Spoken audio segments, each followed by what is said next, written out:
اور اللہ کے نبی نے اور ہمیں اچھے اچھے طریقے بتائے ہیں کہ وہ اپنی زندگی کو کیسے گزاریں۔ ابھی میں نے کہا ہے کہ اینٹیں جڑتی ہیں تو گھر بن جاتا ہے، اور دو دل ملتے ہیں تو زندگی جنت بن جاتی ہے۔ آئیے دیکھتے ہیں کہ زندگی انسان کی کیسے جنت بنتی ہے، ہمیں کیسے حکم دیا گیا ہے۔ اگر شوہر اور بیوی آپس میں ایک دوسرے کو برداشت کرنے کا مادہ رکھیں گے تو ان کا گھر ایسے ماحول میں آ جائے گا کہ وہ مثالی مرد اور وہ مثالی عورت کہلائے گی۔ دیکھو، ہر عورت کو چاہیے کہ شوہر کے گھر قناعت والی زندگی گزارے، یعنی جو دال روٹی خوشی سے اس کے شوہر کے گھر ملے اس پر راضی ہو جائے۔ یہ اس سے بہتر ہے جو عورت اصرار کر کے زبردستی اپنے شوہر سے حاصل کرے اور شوہر اس پر ناراضگی کا اظہار کرے۔ اس سے کوئی فائدہ نہیں ہے نا، اپنے گھر کا ماحول خراب ہوتا ہے۔ پھر نمبر 2، اپنے شوہر کی بات کو توجہ سے سنے اور اس کی بات کو اہمیت دے، اور جہاں تک ہو سکے اس کی بات پر عمل کرے۔ اس طرح عورت اس کے دل میں جگہ بنا لے گی۔ اور یہ بات تو ہے کہ اگر کسی سے، شوہر سے بھی کیا، اگر کسی سے ہم بات کرتے ہیں اور وہ بات ہماری توجہ سے نہیں سنتا تو سنانے والے کا دل بجھ جاتا ہے، اور شوہر جیسی ذات کو تو غصہ بھی آ سکتا ہے۔ نمبر 3، اپنی زینت کا ایسا خیال رکھا کرے کہ جب وہ آپ کو دیکھے تو وہ خوش ہو جائے، اور جب وہ آپ کو دیکھ کر خوش ہوگا تو وہ کسی دوسری عورت کی طرف مائل نہیں ہوگا۔ اکثر مرد ایسے ہوتے ہیں جب گھر میں ان کی بیوی ان کو خوش نہیں رکھتی تو وہ ادھر ادھر منہ کالا کرتے ہیں۔ سادگی کے ساتھ غسل کرنا، وضو کرنا اور اپنی آنکھوں کو سرما لگانا اور خوشبو کا اہتمام کرنا۔ کسی بھی طرح کی پسینے کی بو اپنے شوہر تک نہ پہنچنے دے، کیونکہ اس سے محبت میں کمی آتی ہے۔ کوئی بھی ایسا رویہ اختیار نہ کرے کہ جو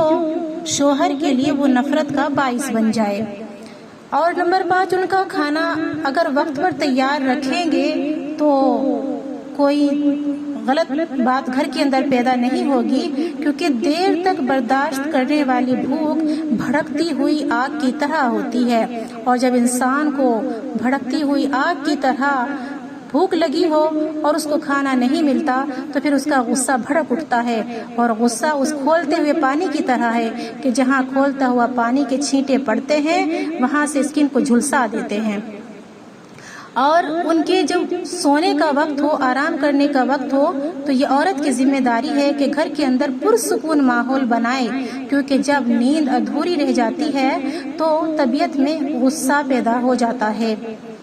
نمبر 6، ان کے مال کی نگرانی اور ان کے بستر کی حفاظت کرنا یہ بھی عورت کی ذمہ داری ہے۔ سورہ نساء میں آتا ہے کہ نیک صالح عورتیں وہ ہوتی ہیں جو شوہر کی پیٹھ پیچھے ان کے بستر کی حفاظت کرتی ہیں، اللہ کی حفاظت کے ذریعے۔ ان کا مال فیشن میں یا کسی اور غلط کام میں مت اڑانا، کیونکہ اس کی بھی اللہ کے یہاں پوچھ ہوگی۔ اور نمبر 7، عورت کو اپنے شوہر کی رازدار رہنا چاہیے،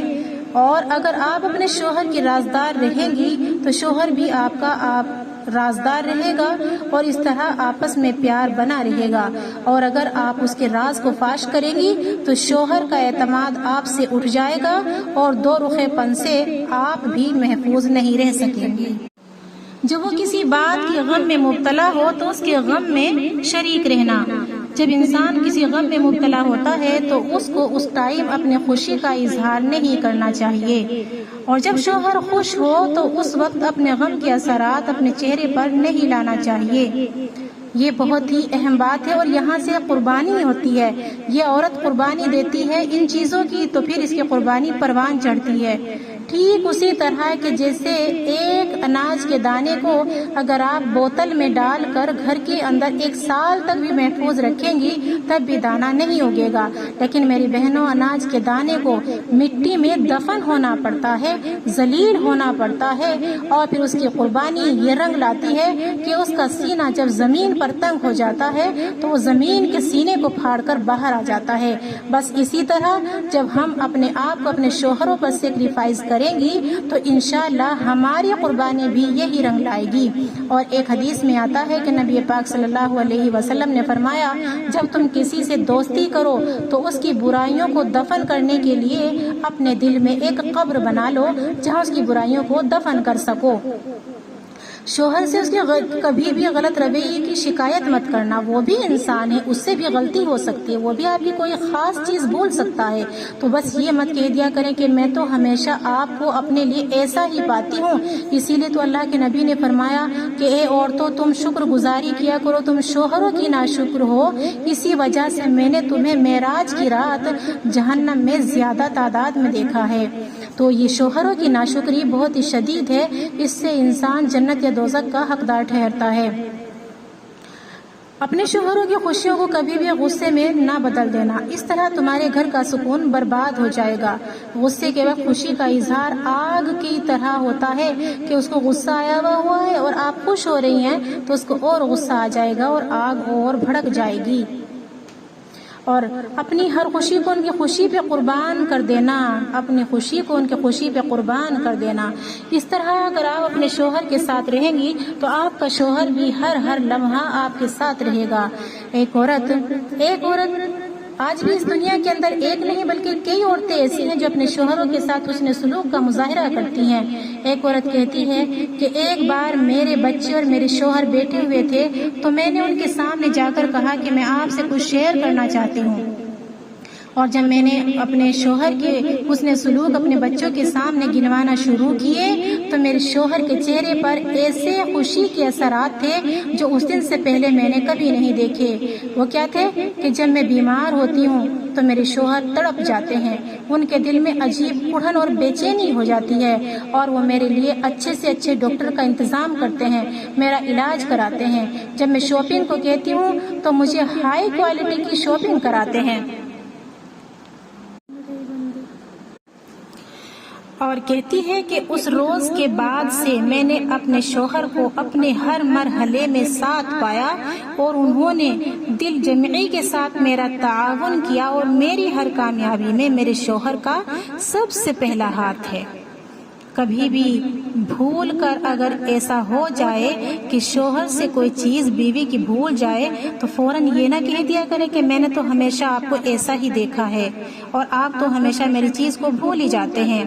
یہ ایسا رشتہ ہے کہ نبی پاک صلی اللہ علیہ وسلم نے اسے مضبوط کرنے کے لیے ہمیں کچھ دعائیں بھی سکھائی ہیں۔ اللہم انی اعوذ بک من جار السوء ومن زوج تشیبنی قبل المشیب ومن ولد یکون علی ربا ومن مال یکون علی عذابا ومن خلیل ماکر عینہ ترانی وقلبہ یرعانی ان رأى حسنة دفنها وإذا رأى سیئة اذاعها۔ یا اللہ میں تیری پناہ چاہتی ہوں برے پڑوسی سے اور ایسے جیون ساتھی سے جو مجھے بڑھاپے سے پہلے ہی بوڑھا کر دے،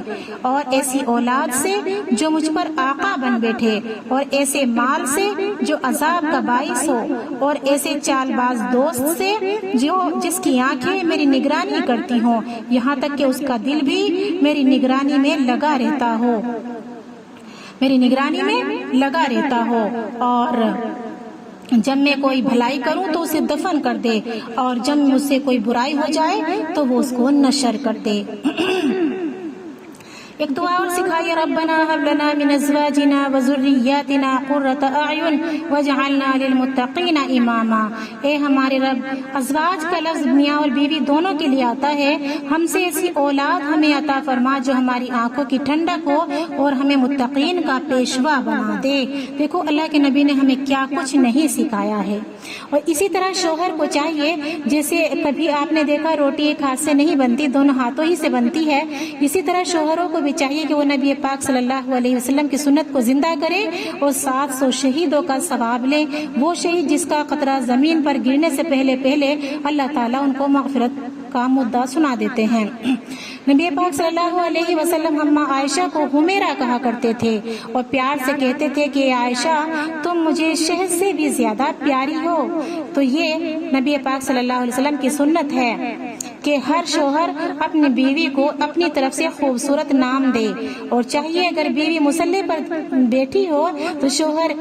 پیار کے 2 الفاظ بول دے کہ تم آج مجھے مصلی پر بہت پیاری لگ رہی ہو اور آپ کا دوپٹہ بہت پیارا لگ رہا ہے، آپ ہمیشہ نماز پڑھا کریں۔ تو انشاءاللہ اگر بے نمازی عورت بھی ہے تو انشاءاللہ عورت کی اس کوپریشن کی وجہ سے وہ نماز پڑھنا شروع کر دے گی انشاءاللہ۔